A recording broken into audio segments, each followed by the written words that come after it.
안녕하세요. 코드 없이 배우는 데이터 분석 위드 오렌지3 저자 권서림입니다. 오늘은 5장 데이터 다루기에 대해 말씀드리도록 하겠습니다. 첫 번째로 데이터 준비하기에 대해 말씀드리겠습니다. 데이터 파일을 활용하기 위해서는 세 가지 위젯을 사용할 수 있습니다. 먼저 파일 위젯입니다. PC에 저장된 데이터 파일 또는 구글 시트 등 웹에 존재하는 데이터를 오렌지3로 가져오는 위젯입니다. 두 번째로는 CSV 파일 임포트 위젯입니다. CSV란 콤마 세퍼레이티드 밸류즈의 줄임말로 쉼표로 데이터 값을 구분해서 저장하는 방식입니다. 파일 위젯으로 데이터 파일을 가져올 때 오류가 발생하는 경우가 있는데 이때 CSV 파일 임포트 위젯을 사용해 추가 옵션을 설정하면 데이터 파일을 오류 없이 가져올 수 있습니다. 세 번째로 세이브 데이터 위젯입니다. 오렌지3에서 사용 중인 데이터나 분석 결과 데이터를 파일로 저장하는 위젯입니다. 데이터 테이블 위젯에 세이브 데이터 위젯을 연결해서 사용하면 됩니다. 이번에는 오렌지3의 내장 데이터를 활용하는 방법에 대해 알아보도록 하겠습니다. 데이터 세트 위젯에서는 데이터 분석에 널리 사용되는 다양한 형태의 데이터를 제공하고 있습니다. 아래 화면을 보시면 제목과 크기, 관측지수, 칼럼수, 타깃 칼럼의 형태, 태그 등을 통해서 실습하고자 하는 주제에 맞는 데이터를 선택해 볼 수 있습니다. 이 외에도 좋은 데이터를 찾으려면 캐글이나 데이터셋 서치, AI 허브, 공공데이터 포털 등에서 분석에 필요한 데이터를 찾아볼 수 있습니다. 앞에서 데이터를 오렌지3로 가져오는 방법에 대해 알아봤습니다. 그럼 이제는 오렌지3로 가져온 데이터를 처리하는 방법에 대해서 알아보도록 하겠습니다. 이번 실습에서는 아이리스 데이터를 활용할 것인데 이 데이터가 무엇인지 알아보도록 하겠습니다. 아이리스 붓꽃 데이터는 머신러닝 분야에서 예제로 널리 사용되는 데이터로 오렌지3에도 내장되어 있습니다. 아이리스 데이터에는 붓꽃의 꽃잎과 꽃받침의 길이, 너비를 측정한 정보가 들어있으며 총 3종류의 각각 50동이씩 총 150동이의 데이터를 포함하고 있습니다. 데이터를 보면 꽃받침, 꽃잎별로 각각 길이와 너비를 측정한 4개의 숫자형 컬럼, 그리고 어떤 종에 속하는지를 나타내는 1개의 범주형 컬럼까지 총 5개의 컬럼으로 구성되어 있습니다. 아이리스 데이터를 실제로 살펴보도록 하겠습니다. 데이터는 총 5개의 열과 150개의 행으로 구성되어 있습니다.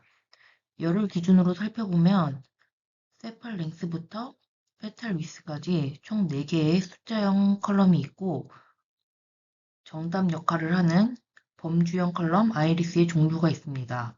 그리고 행을 기준으로 살펴보면 세토사 50개, 버지컬러 50개, 버지니까 50개, 총 150개의 행이 있는 것을 확인할 수 있습니다. 이제부터 이 데이터를 가지고 데이터를 처리하는 방법을 알아보도록 하겠습니다.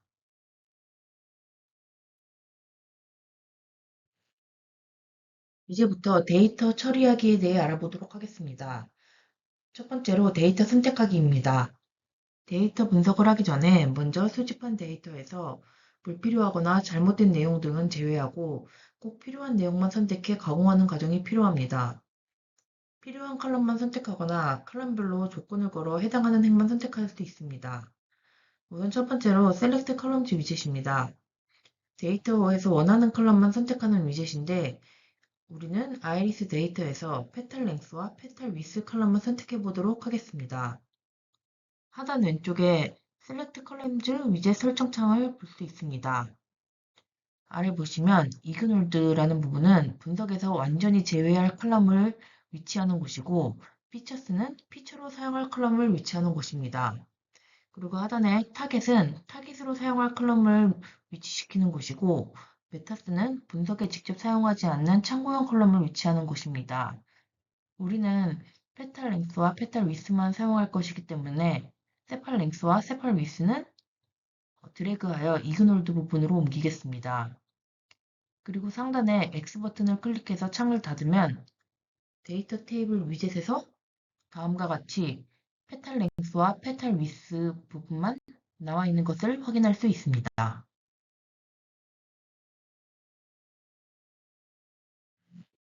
이번에는 데이터에서 원하는 행만 살펴보는 방법을 알아보도록 하겠습니다.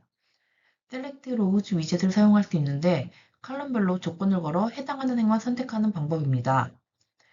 이번에 두 개의 조건을 걸어볼 건데 첫 번째는 아이리스 데이터에서 아이리스 품종 종류 값이 세토사가 아닌 행을 선택하는 것. 그리고 두 번째로는 아이리스 데이터에서 페탈 랭스 값이 3보다 큰 행을 선택하는 것입니다. 아래 왼쪽의 이미지를 보시면 셀렉트 로우즈 설정창이 있는데 기준 컬럼 조건씩 조건값을 설정하여서 조건을 구성할 수 있습니다.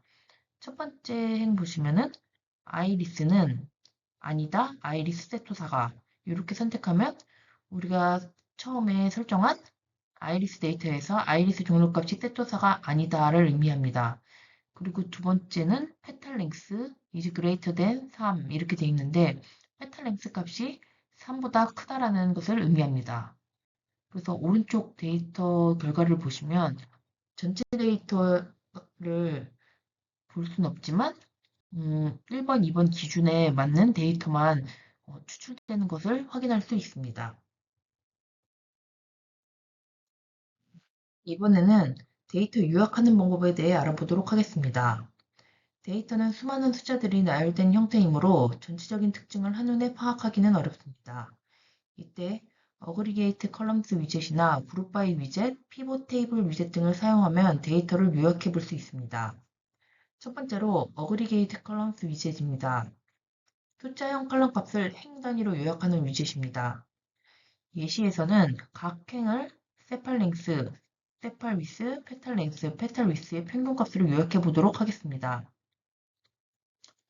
하단 왼쪽에 어그리게이트 컬럼스 설정창을 보시면 1번 동그라미에 Selected Variable 이렇게 되어 있는데 원하는 칼럼을 선택할 수 있습니다. 그리고 두 번째로는 Operation이라고 되어 있는데 어떤 계산을 할지입니다. 그리고 세 번째로는 Output Variable Name인데 2번으로 계산한 값을 어떤 칼럼명으로 표현할지를 의미합니다. 그래서 오른쪽에 결과를 보시면은 가장 끝에 주황색 부분에 평균값 해가지고 왼쪽에 세팔랭스부터 페탈 위스의 평균값이 표현된 것을 확인할 수 있습니다.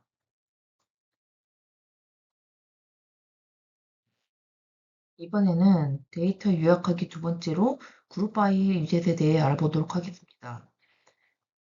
그룹 바이 위젯은 범주형 컬럼을 기준으로 숫자형 컬럼을 요약하는 위젯입니다. 예를 들어 범주형인 아이리스 컬럼을 기준으로 세토사, 버지컬러, 버지니카 범주별 평균값을 요약해 볼 수 있습니다.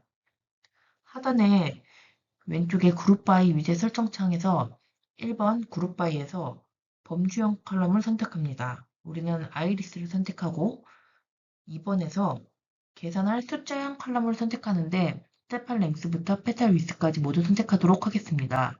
그리고 3번에서 어떤 방식으로 요약할지를 선택하는데 우리는 평균값을 보기 위해 민을 선택하도록 하겠습니다. 그리고 오른쪽에 결과를 보면은 아이리스 품종별로 세팔랭스, 세팔위스, 페탈랭스, 페탈위스의 평균값이 계산된 것을 확인할 수 있습니다.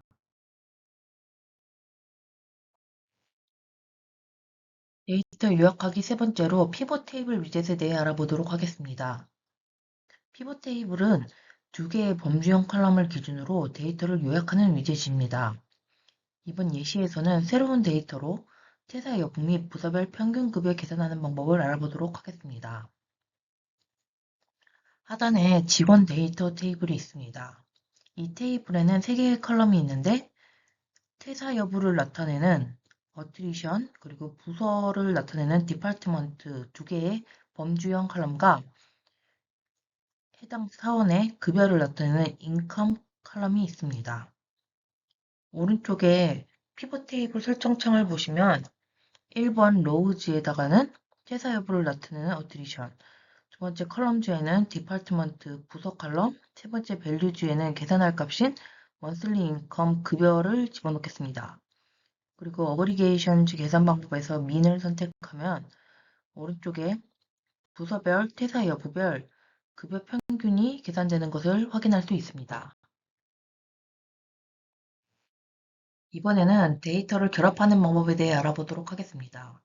서로 다른 데이터를 결합해서 하나의 데이터로 만드는 방법으로는 위아래로 결합하거나 좌우 옆으로 결합하는 방법이 있습니다. 데이터를 결합하기 위해서는 각 데이터를 연결할 수 있는 고리가 필요하기 때문에 연결고리를 찾는 것이 가장 중요합니다. 일반적으로 연결고리는 양쪽 데이터에 동일하게 존재하는 칼럼을 활용합니다. 그럼 콘캐터네이트 위젯에 대해 알아보겠습니다. 서로 다른 두 개의 데이터를 위아래로 연결하는 위젯으로 예시를 살펴보면 1반과 2반의 성적 데이터가 있습니다. 그래서 이 학급별 성적 데이터를 위아래로 붙일 때 각 반의 데이터에 성명, 수학, 영어라는 공통 칼럼이 있기 때문에 이것을 연결고리로 활용합니다. 그리고 칼럼별로 데이터를 결합한 후 각 행이 어떤 데이터에서 왔는지 출처를 확인할 수 있도록 반 정보를 추가해서 데이터를 위아래로 결합할 수 있습니다. 이번에는 서로 다른 두 개의 데이터를 좌우 옆으로 연결하는 방법을 알아보도록 하겠습니다. 이때 사용하는 위젯은 머지 데이터 위젯입니다. 데이터를 옆으로 결합하는 경우에는 양쪽 데이터에 공통으로 있으면서 각 간치치를 구별할 수 있는 칼럼을 연결고리로 활용합니다. 일반적으로 학번이나 사번, 회원번호 등이 중복 없이 간축지들을 구별할 수 있으므로 연결고리로 활용합니다. 오른쪽 예시를 살펴보면 수학 성적 데이터와 영어 성적 데이터가 있는데 양쪽 데이터 모두 학번이라는 칼럼을 가지고 있고 각 관측지를 중복 없이 구별할 수 있습니다. 그래서 이 두 데이터를 학번이라는 기준으로 수학 성적과 영어 성적 칼럼을 추가해서 하나의 데이터셋으로 합친 것을 확인할 수 있습니다. 여기까지 해서 5장 데이터 다루기가 끝났습니다. 감사합니다.